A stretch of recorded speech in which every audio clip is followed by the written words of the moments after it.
50 questions. You have 15 minutes. Okay, so we start right on time. We start right at 9. So, all the exams, you have to be here, like, for sure, sitting in your seat at 5 to 9, to 10 to 9, something like that. So we start right on time. 50 questions. You're going to see a lot of MATCA, and I'm going to go through that. MATCA, you more than one answer possible. You're going to see true, falses. This exam, I don't think I have any matching question, but sometimes you also see matching questions. All the questions that I have for you, it is in a lecture notes, your PowerPoint notes, your PowerPoint notes, and also what I said in the class. For example, I kept saying triglyceride is the most common fat in the body. Maybe it's not in your lecture notes, but I told you and I expect you to know that, okay? So let's go through a bunch of questions that I wrote for you guys so you get a start to know what the exam is going to be. You don't have to take notes. I would send you all, okay? I'm not going to send you the answers to the questions, but I would send you the actual practice exam one. I changed that, but it didn't go through. Okay. So there are lots of questions on the first part, which was macromolecules. You need to understand what polymerization means. What are polymers, which is big molecule? What are the monomers, which are smaller? So there are 4, we say, macromolecules. 3 of them, they are mostly by polymerization. They work by polymerization, which means like they have, they have many units, blocks of amino acid coming together, and they make a protein. Does it make sense? You have proteins do that. You have polysaccharides, which are carbohydrates, do that. And also nucleic acid do that. But remember, fats are different because we have different types of the fats, right? So you had these questions before. What is the answer? D. Nucleotide. So I might change the question as to what is monosaccharides. What do they what are the units of what? You would say polysaccharide carbohydrates. Does it make sense? It's just going to be a little change. But if I come about fatty acid, like you have triglyceride, is made of 3 fatty acids, okay? And 1 glycerol, and you have diglyceride, which made of 2 fatty acids and 1 glycerol. Then you also have tryptophan, which are also considered as lipids, but they are made of isoperine. So the way they are made differently. So we cannot consider fatty acid as monomers. Does it make sense?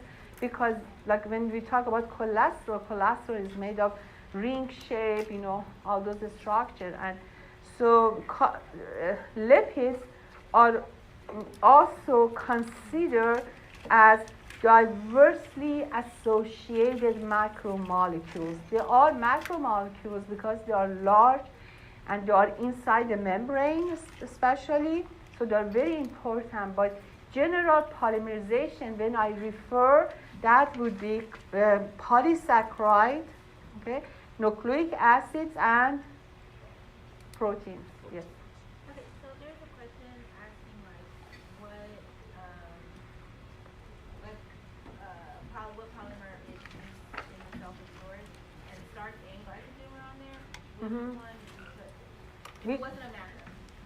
It was in the cell structure.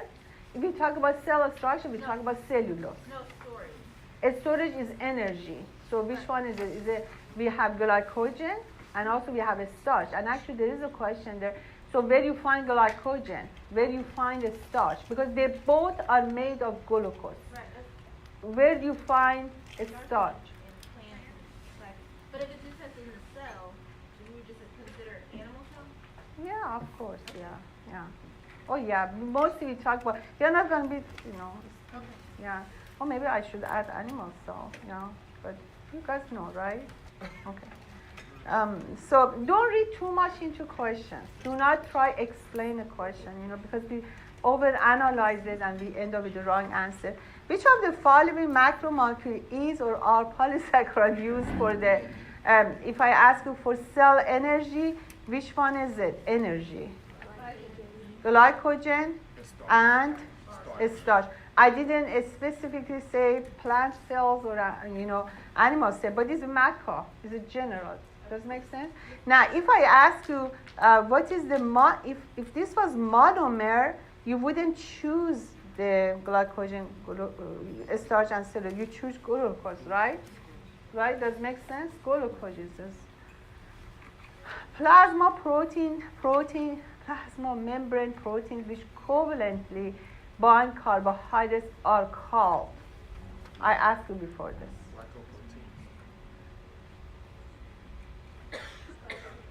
Glycoproteins, right? So if I ask you the lipid attached to proteins, those are lipoproteins, right? Just adding. So cholesterol is where you find it, inside the membrane, the cell membrane, right? And cholesterol is a precursor to all steroids. Remember, you understand what precursor is? Becomes. Cholesterol becomes. Does it make sense?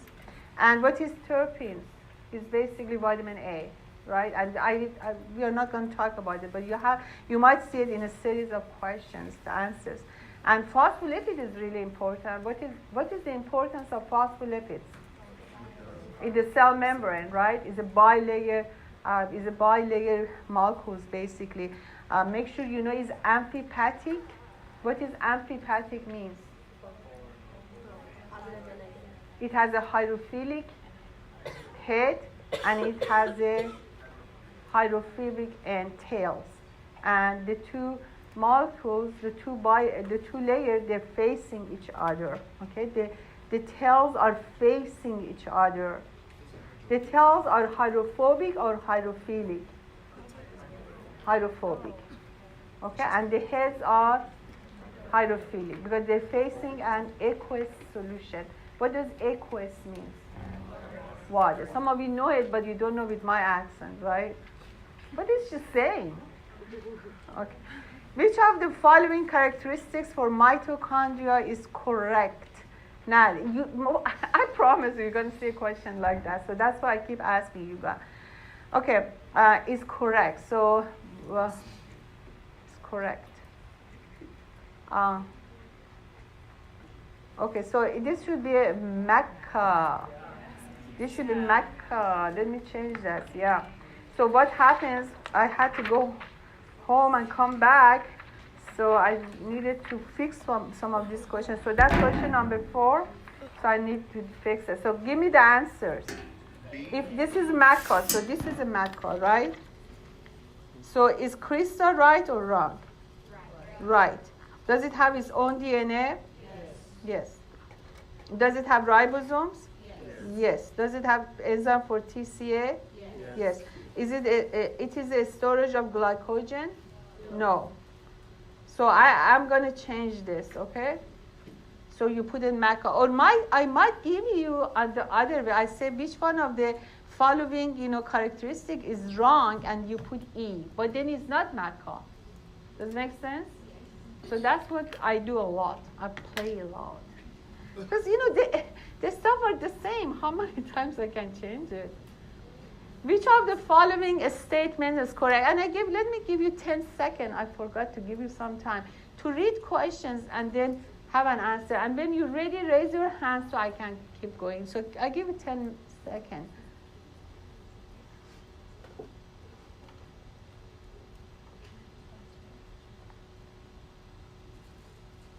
Okay. I know the answer. I have to read it myself. Okay. When you know, raise your hands.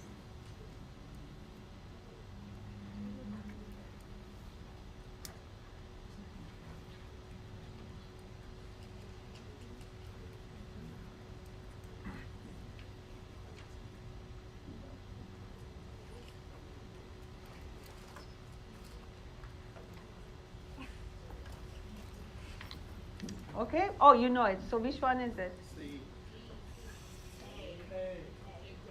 which of the following is, so let's go through again. Endocrine glands secrete substances in the bloodstream through duct? No. Endocrine does not have duct. Blood stream through, because I remember I told you blood vessel, but there's no ducts. So remember, endocrine gland, no ducts. They're ductless. All exocrine glands are unicellular? No, we just learned that you have unicellular and also multicellular. Method of secretion of most gland is merocrine? Yes, C is right. Goblet cells are an example of unicellular endocrine. Endocrine, I should say gland, not endothelium.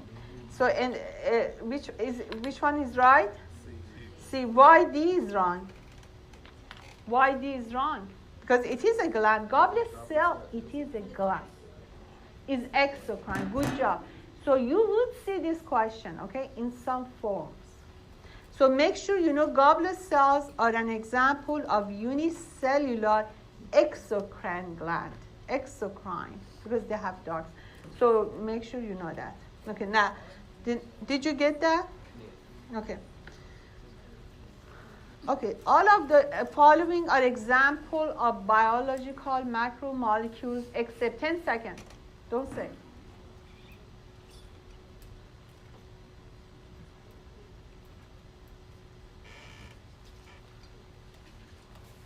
Okay. Answer? Yes. Which one? Yes, absolutely.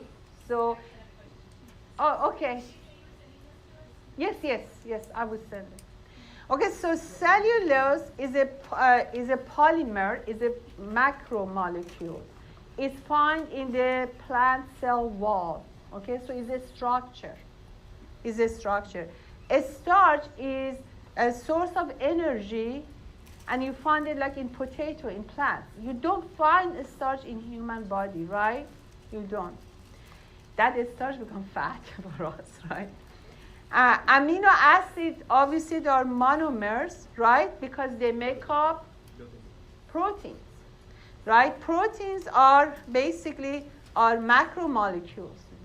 These two are just amino acid or monomer that make proteins, right? Do you have a problem with this? This should be straightforward. Okay, now, which of the following statements regarding macromolecule biosynthesis is false? So 10 seconds, read it. Please have an answer for me.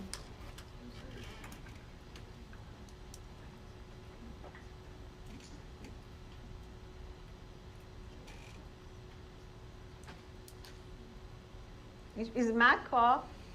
So make sure you read the question.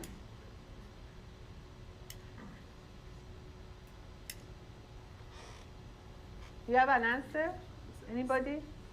You have an answer? Okay. Which one is it? A and C. Excellent.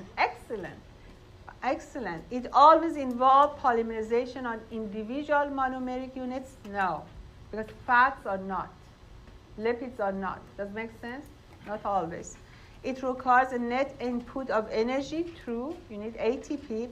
There is no directionality to the biosynthetic process. It's false. Remember, I told you the two ends of the chain when you make, one side should be, we call a negative end, one side is positive, hydroxyl and hydrogen group. So different chemical reactions expected on different ends, right? Are you exercising there? Oh, okay, sorry. Molecules are joined together via condensation reaction. Yes. What is another name for condensation that I can add? Dehydration, that's the way macromolecules are synthesized. Okay, there are 38 questions. So, which of the following nitrogenous bases is not present in RNA? Which one? C. Thymine, right? So what is instead of thymine? Uracil. So make sure that you know when we talk about a nucleotide, which is a unit of nucleic acid, it's made of what? Tell me. Hurry up. What is a nucleotide is made of? Nitrogenous bases, pentose sugar, phosphate. Phosphate. So how these nucleotides are attached to each other? When you have a double-stranded DNA, there is a bond that attached, for example, adenine goes with what? Thymine. So what is the bond that forms between adenine and thymine is called? Hydrogen bonds. Actually, is hydrogen bond strong or weak? Weak. The rest are, basically covalent bond between pentose and phosphate and all that. So make sure you know the basis, okay? Which one is purine, which one is pyrimidine, which one you find, which one complement each other. So cytosine complement which nitrogenous base? Guanine, right? At CG, okay. So diglyceride, that should be very easy. Okay, 10 seconds is over. Yeah. So if you see, hi. Oh, I hope this, because this class was reserved. So I don't know. Nobody show up. So because I want to obviously come here first, but it was reserved. Diglyceride. If I say monoglyceride, would be how many fatty acids? One. Do you understand? So if I ask you, if I change the question, I will ask you mono or di. I'm talking about the number of fatty acids, and you know what is the most dominant types of the fat is triglycerides. And this is the one that when you do osmium tetroxide, it comes as black. That's a triglyceride fat, but one droplet. Okay. Disulfide is what kind of bonding? Which one? Yeah, covalent bonding. So I'm not going to be so much exactly want to know how much you know about the bond, but you should know, for example, peptide bond forms, connects or amino acid together. What kind of bond is peptide bond? Covalent bond. Also, disulfide bond forms between the R or side chain amino acids, okay? And it's between the two cysteine. And the disulfide is not ionic bond, it's not a hydrogen bond, it's a covalent bond, sharing of electron between the two cysteine. The hydrogen would be removed, H goes, and the two cysteine, the S come together and make it. So you know in that part. Which of the following statements is correct? Which of the following statements is correct?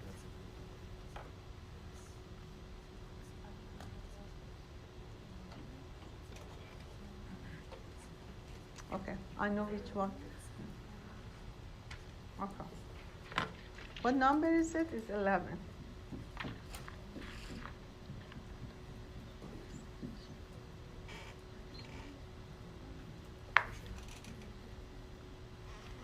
Okay.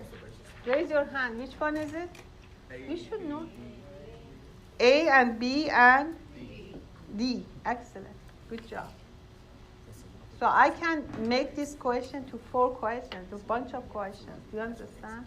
So mammary gland secrete by method of apocrine. Remember the apical cell, the vesicle will release the fat and all that. Sweat glands secrete by method of merocrine or ecrine, and that's basically exocytosis.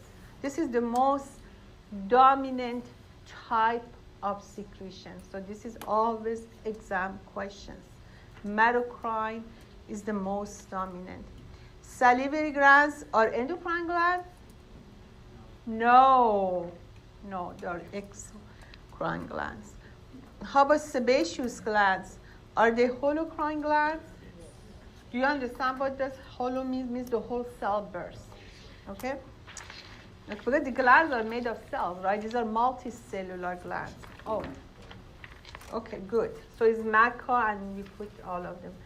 Okay, proteins are formed, oh, this is an easy one. Polymerization of amino acids joined together by peptide bond as a covalent bond.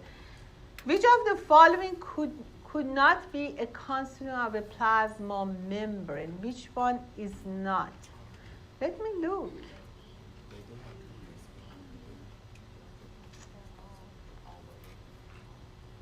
I think E is right. Yeah, good. Doesn't make sense, but that's not a good question. I should have been trans. I mean, the funniest one is this one. I mean, it says transmembrane protein. What is another name for transmembrane proteins? Integral proteins. So they're amazing. We're going to talk about integrins pretty soon, and integrins are transmembrane proteins. I wish I could go more into the clinical aspect, but we can't do it. But everything we study here is significant because in order for you to understand pathology, you have to understand how the cells basically work. You found compound, this is compound alveolar glands in. So in your epithelial section, you see a part that gives you example of multicellular exocrine gland. There would be one or two questions from that. So you're gonna read it right now. Most probably, you don't know which one is it, but the answer would be. Does anybody know without looking at this? Compound alveolar. Who said B? Excellent, good job. Somebody is studying hard. Somebody is studying hard. B, pancreas. So make sure you know what sebaceous gland are, what are thyroid gland, what are the salivary gland, because you're going to see this on the exam. Now, if the nucleotide or base sequence of the DNA strand used as a template for messenger RNA synthesis is ACGTT, then what would be the sequence of bases in the corresponding messenger RNA? Who says D? Is a C, right? And the purpose is for you to understand RNA does not have thymine, it has uracil, right? So D is right. No, C is right, right? C is right. Because A goes with U, C goes with G, C, A. Does it make sense? I mean, okay. God, you guys are good. You're preparing well. Okay, now it's going to be a lot of questions on microtubules and all that. If somebody leaves and you're not here for the whole time, you're not going to get 2 points even though you signed the paper, okay? Then you have to bring, for me the review, 1-page review, okay? Just, listen what I'm saying, write it for me. Microtubules are not found in the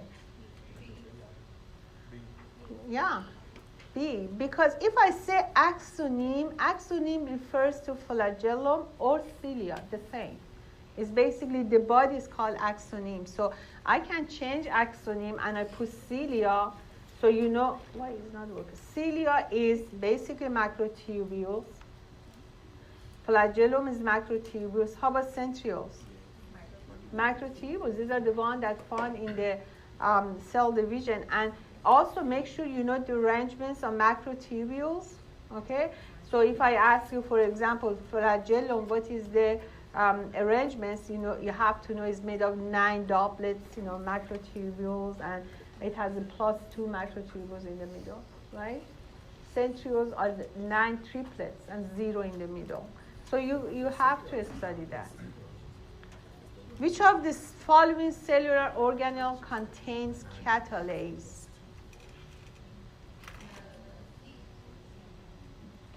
Good.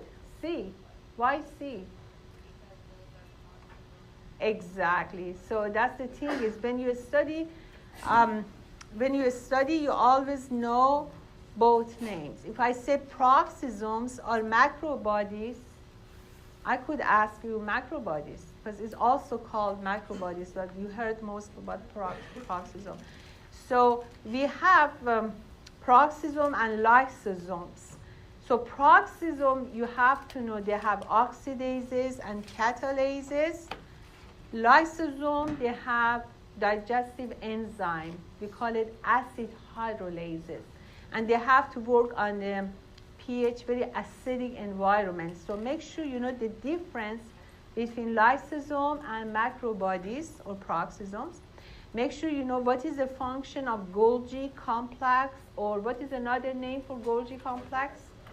Golgi apparatus. And rough endoplasmic reticulum, what does it do? Protein synthesis. Okay. Which of the following organelles complete glycosylation of glycoproteins? Golgi, exactly, because rough endoplasmic starts but doesn't finish until it gets to Golgi. That's why when we talk about endomembranous system, remember that was at the end of the lecture of cell structure. There was something about endomembranous. So what does it mean? That you have the synthesis of protein, and it's referred to the protein synthesis. Protein synthesis is actually starts from nucleus. When you make a messenger RNA, okay?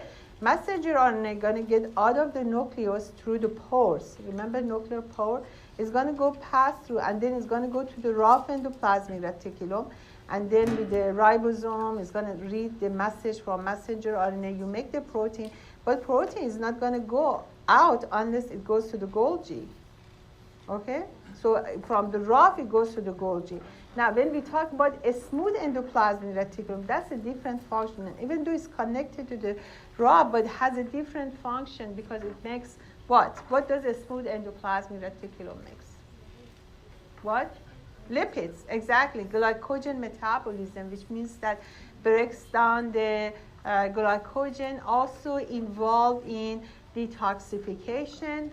Okay? So make sure you know the function of these organelles because they are very important. Mitochondria, I told you, you have to know that. Okay, the site of secretory protein synthesis is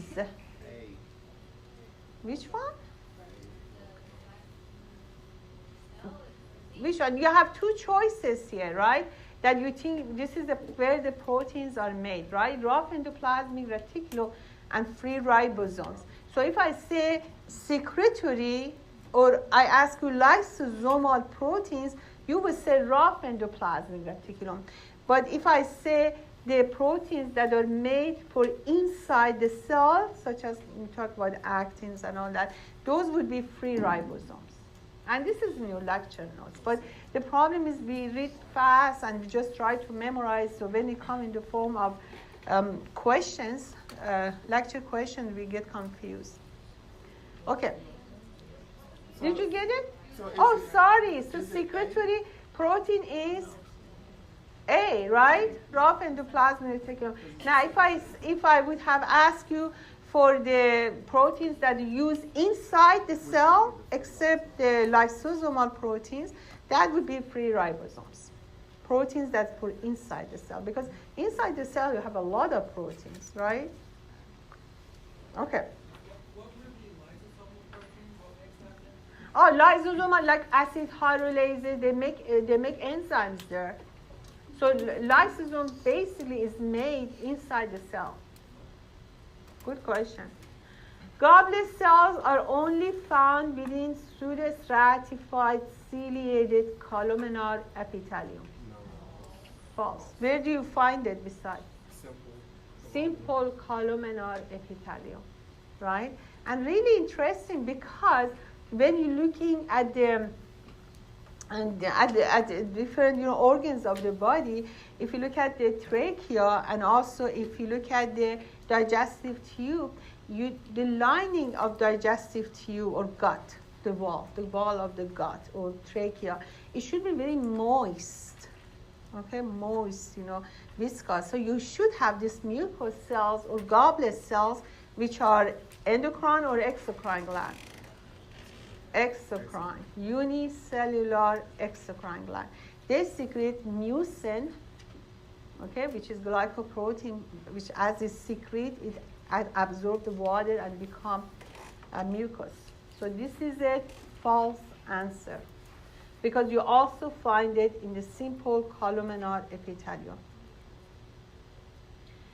Now, there are a few questions on, I think there are one or two questions on the embryonic origin of different epithelial, tissue. So, or the organs are made of what? So, if I ask you respiratory tract, what is the embryonic origin of the lining of respiratory tract? When you look at the respiratory tract, deep inside you have this alveoli, which is little air sacs, little alveoli. So alveoli, the lining of this alveoli, just imagine in your brain something like a grapes. They're little grapes. The lining of these little grapes is simple squamous. They're simple squamous epithelium. I'm asking you, my question is, what is that simple squamous epithelium that inside this respiratory tract is made of which germ layer? And you would tell me which one. I mean, that's the only, the last one, C and E too. But which one is right? A, endoderm. Because this is, again, basically the lining of respiratory tract, digestive tract, these are endoderm. Do you remember what color was that? Yellow. Good job. How about mesoderm? What layer was mesoderm? Red. Good job. What was the blue? Ectoderm. So make sure, I might ask you, I think maybe there says like endothelium is coming from mesoderm. Ectoderm is make up the mouth, nose, anus. So you're going to look at all this. Oh, here, the next one. Embryonic origin of the lining of the kidney tube was, give yourself 10 seconds before basically you answer the question, because if, you don't have to hurry up. So which one is the kidney tubules? Mesoderm, right. Mesoderm. It's really cool, when you look at this, mesoderm makes most of our body. So,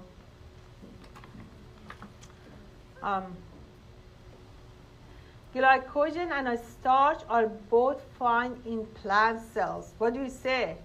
No. Where do you find glycogen? In where? In animal cell, right? So in animal cell, but what part of the body is you find glycogen? Muscle and liver. This is exam question. I have always, every try I have asked.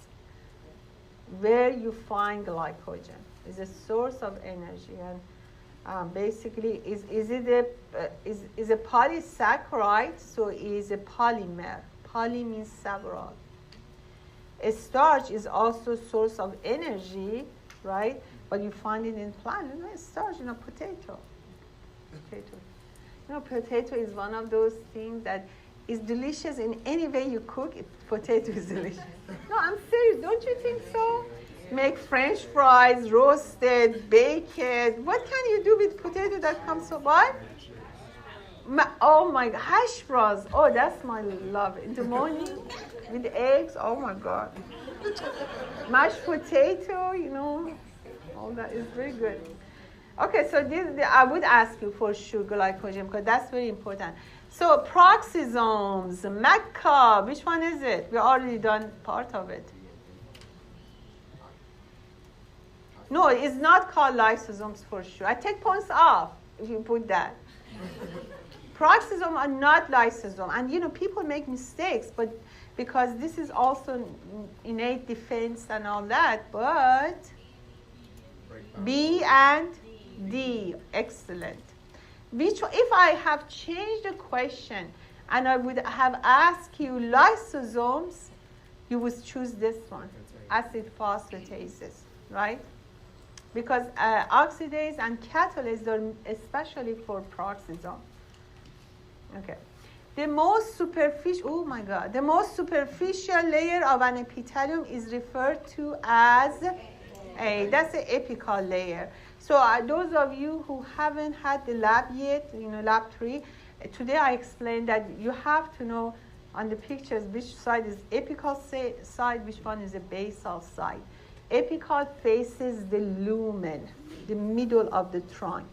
Basal faces the connective tissues, faces the basement membrane. extracellular. If I ask you, let me go. There's a question later I ask you. Which molecule maintains long-term storage of genetic information? DNA. This should be given, deoxyribonucleic acid. Glandular tissue is a type of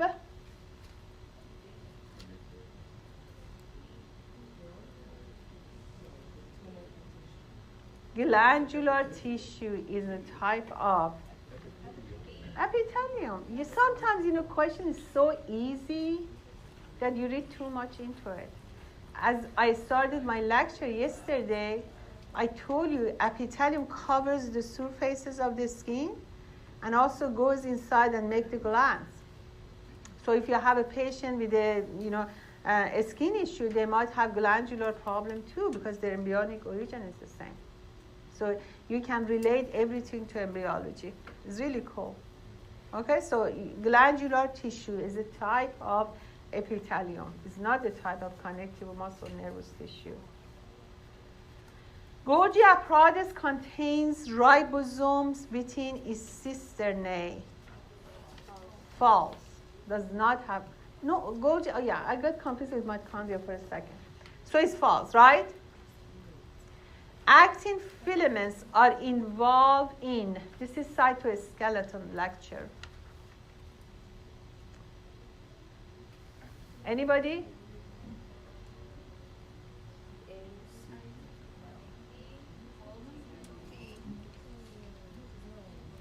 Okay, I want a brave soul, self-confidence. Which one is it?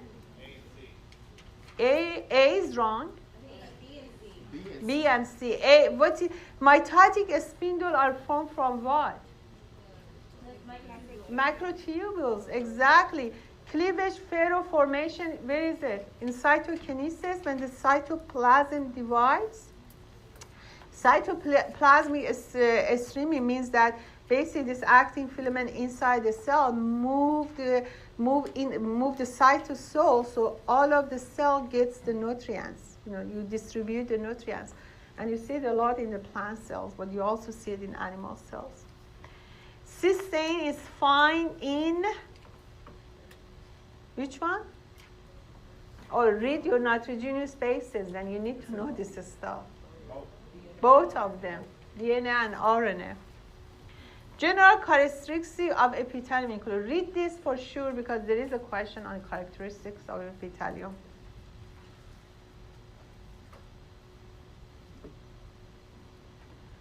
Is a MACA, and we don't have much time. So, let's see, who has an answer?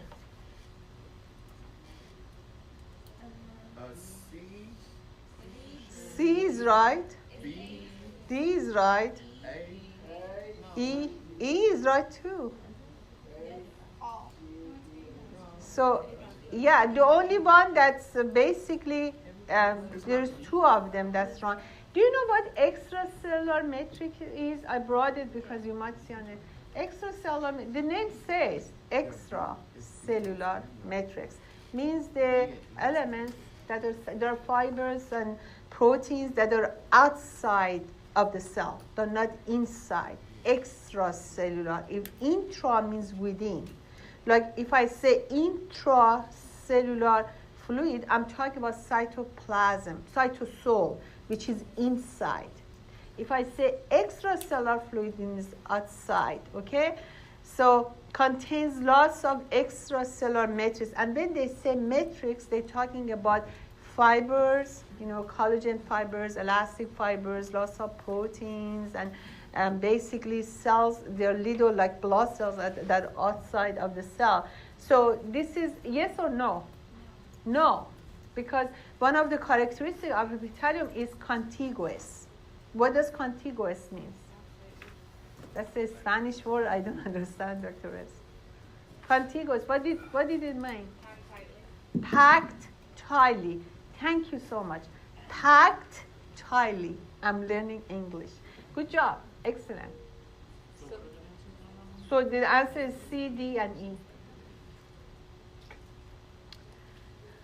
hydrogen bonds are very strong and are very hard to break. All of us together.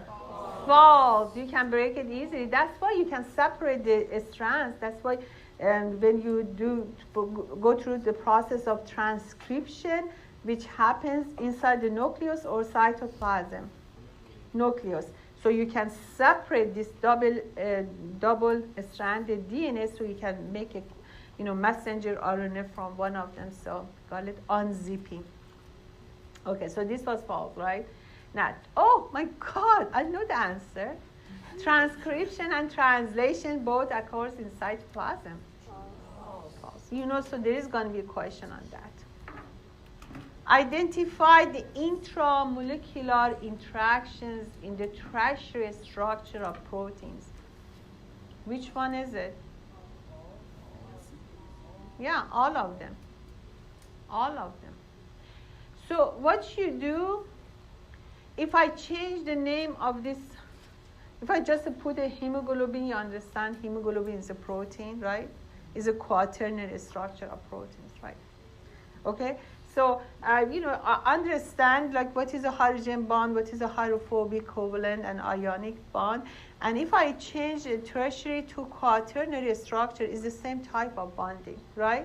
Just quaternary means the interaction of more than two polypeptide chain come together. Then when we have a quaternary structure. Which of the following structures are made of macrotubules? Maca. Oh, we had this before, right? A and remember intermediate filaments. Where do you find intermediate filaments? In the skin, right? And also in the muscle. We talk about and keratin. That I will talk about it later. Keratin, which you find it in the skin, is intermediate filaments. Okay? Have you passed the attendance this side and that side? You have two paper, right? Okay. There's two paper. The answer is, which of the following are made of macrotubule? Flagella and axoneme. What does actin is made of? G-actin, right? That makes the F-actin. Then the two strands come together. So go to details. So for example, flagella, I just say macrotubules, but make sure that you have alpha and beta tubulin that come together, become heterodimer, and then you make one long protofilament.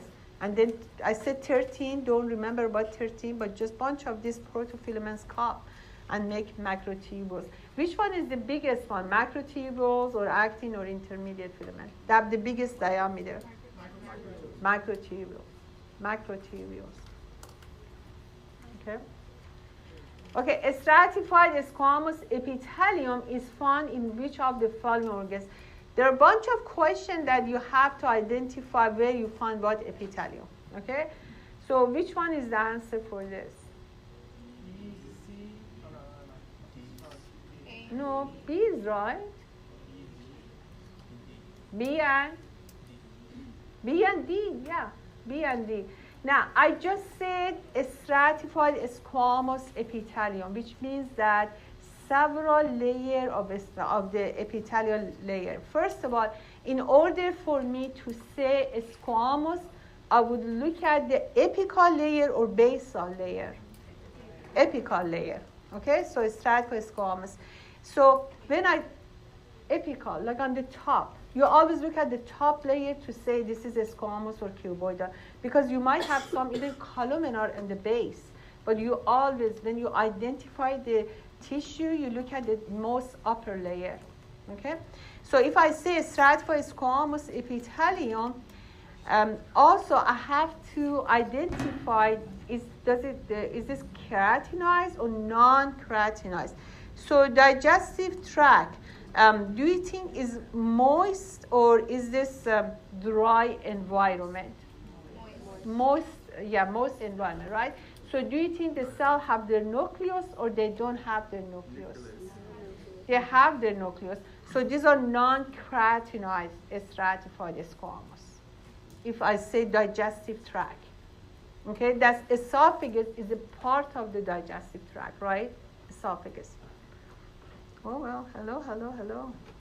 Oh, they went for, look now, they went for eating a scholarship, right? Yeah. They didn't give you any food to bring for us? That's not fair. Okay, so digestive tract, now let me tell you something, because if I don't tell you, I feel bad next for the exam.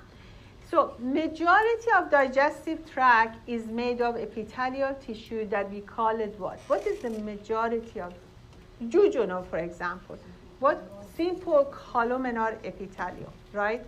Majority of the digestive tract is made of simple columnar epithelium, okay? But you can also see a stratified squamous non-keratinized in the esophagus, okay? Because it's wet region. So in the exam, if I ask you where you found simple columnar epithelium in the digestive tract, you say majority, but there is an exception too, okay? So is the answer to this A, B, and D? Yeah, this one, because I'm asking is found in, yeah, because this is very general. You can pick up. If you pick up this, I would take it, because you can also find a stratified squamous here. I just told you esophagus. Esophagus is part of digestive organ, but that's not a good question because you get confused, so I wouldn't ask. Skin is dry or wet? Dry, thanks God. It's keratinized. If it was, if we didn't have a keratinized skin, which keratin prevents water loss. If we didn't have, you keep losing that water. Okay. Wow, good lunch, good afternoon, you're done. Okay, blood vessel has what type of epithelial lining? Endothelial. Give me the papers.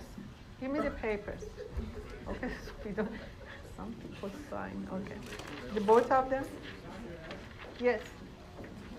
Here, on a question like this, are you going to specify the difference between keratinized and non-keratinized? This is a very general question. That's why I said you can take it. But I would change that because you get confused. Yeah, I would change that. I would change it to esophagus. Because esophagus is specific, has a stratified squamous epithelium, but is non-keratinized. But skin has a stratified squamous what? Keratinized epithelium. And it's actually this one I have asked twice here. Oh my God, look at you. Oh my God. You get impressed. They had take home too. Let's go to restaurant and take home with you. Okay. Now we do this one and we finish. Yes. I would let me finish this, then I explain for you guys. Okay, give 10 seconds, answer this question. It's very easy. Lots of answers that you see, a few of them that's just for keeping you confused. But there's one right answer there.